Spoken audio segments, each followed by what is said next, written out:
All right, Jason Goodman is interviewing attorney Carl Schwartz regarding Article 78 petition served against Cuomo. But at this 37-minute mark, he's explaining about the back in 2019, June, there was a removal of religious exemption.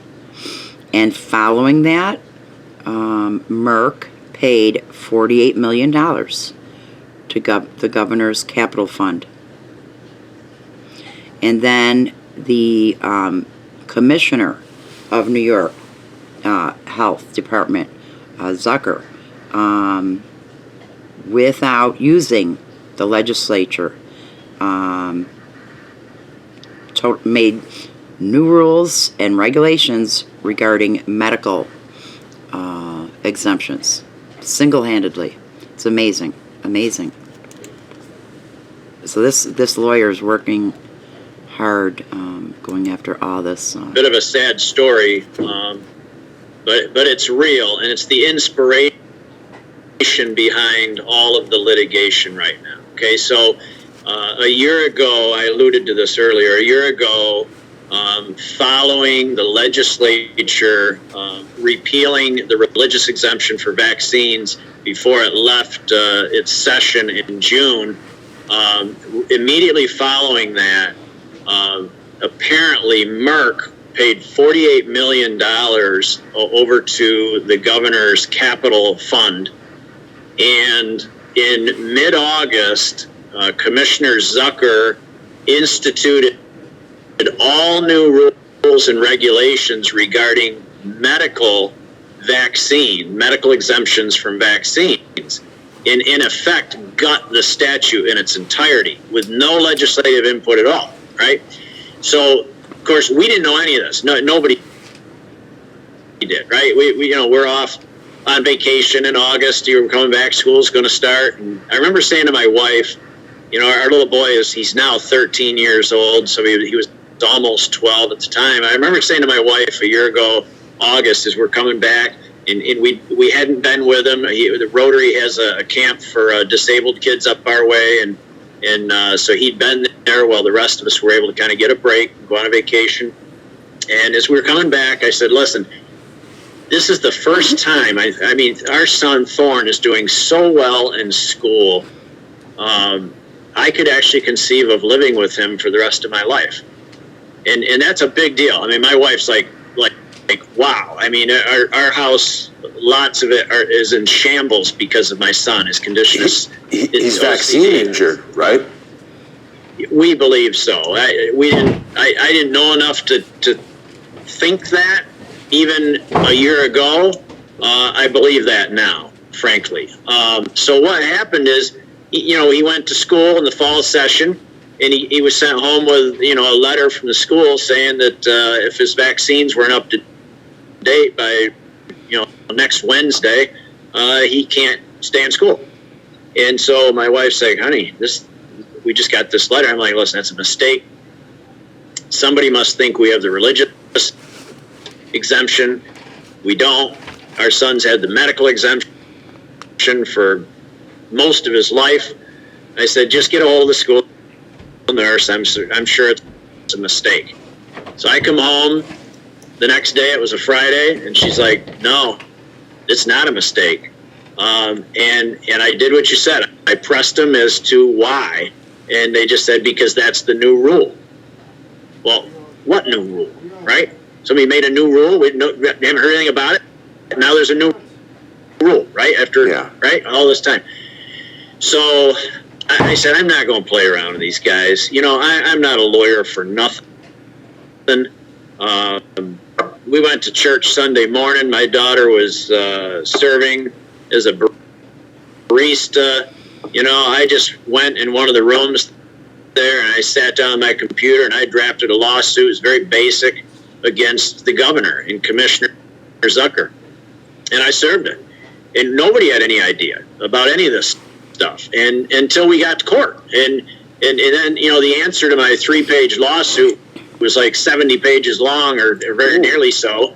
And So then, only then was it like, oh, there's a new reg that came out mid-August. Well, so the media started scrambling to figure out what was going on, and that's when they figured out about the payment made by Merck, which makes a lot of the vaccines for these students in school, you know. That's right. And we realized at that point I needed somebody that was an expert in vaccines, because I didn't know any of this stuff, right?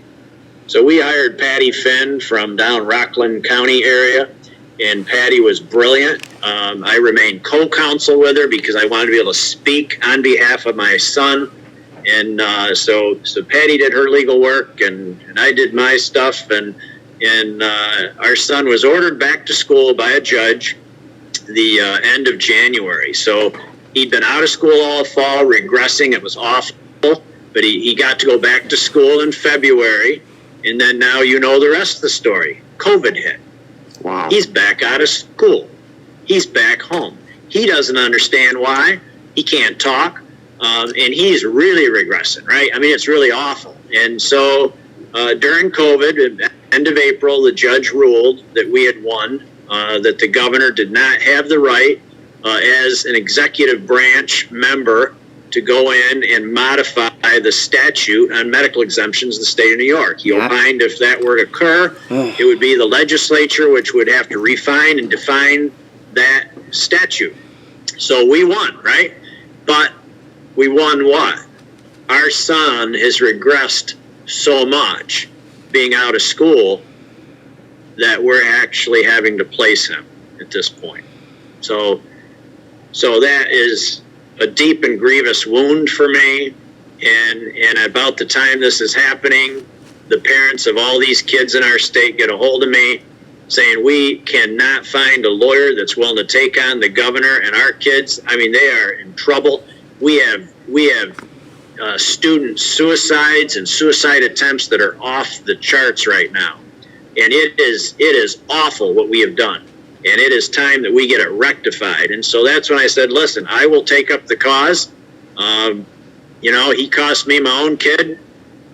I don't care now. Now let's do it. Let's start filing lawsuits. If the legislature can't maintain control of this governor through the laws they've made and the emergency powers, then you know what? We're going to pester them, and we're going to file legal actions, and we're not going to stop. I said at the rally a week ago, if this governor's lawyers figure out how to dismiss one of my lawsuits, I'll file 3 more in its place. We are not going to stop until we get things back on normal track. Nice. Now, assuming that lawsuit that he won was just for his son, not everybody in New York. But yeah, since there is no philosophical or conscientious or intellectual vaccine exemption opt-outs in New York, only religious and medical, and they took away the religious last summer criminally, having Merck give him a $48 million little tip, and then the commissioner of New York single-handedly puts in new rules and regulations for medical. That has got to be rolled back. And I remember soon after this happened, and I realized that means all of us. And as somebody had just said, when it was just the children, it was one thing, you know, and shame on all of us for not fighting strong against that that mandate, them taking away the religious exemption for schools. But now that there's medical only, but not really, only under color of law, because and soon after this happened, a woman has she had a healthy boy, damaged after vaccine. Doctor knows this, writes medical exemptions for her for vaccines. It was overridden in New York State last summer, and her child is so damaged from the vaccines, from normal to seizures, in a wheelchair, needing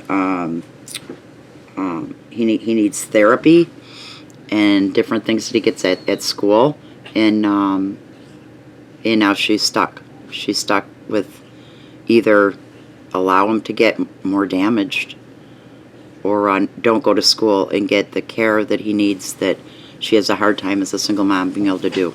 And that's just one person. This was before Corona. So yeah, we're all sitting ducks now under this. If the governor or the president decides to quote unquote mandate this vaccine for the public health, we got no out. So I appreciate what this lawyer has done. I'm going to leave a link to the whole. It's like 50 minutes long, but really good information in the beginning. And his title is he's serving Cuomo with chapter 38. 78. Explains. Okay, so he explains Article 78 petition served against Governor Cuomo.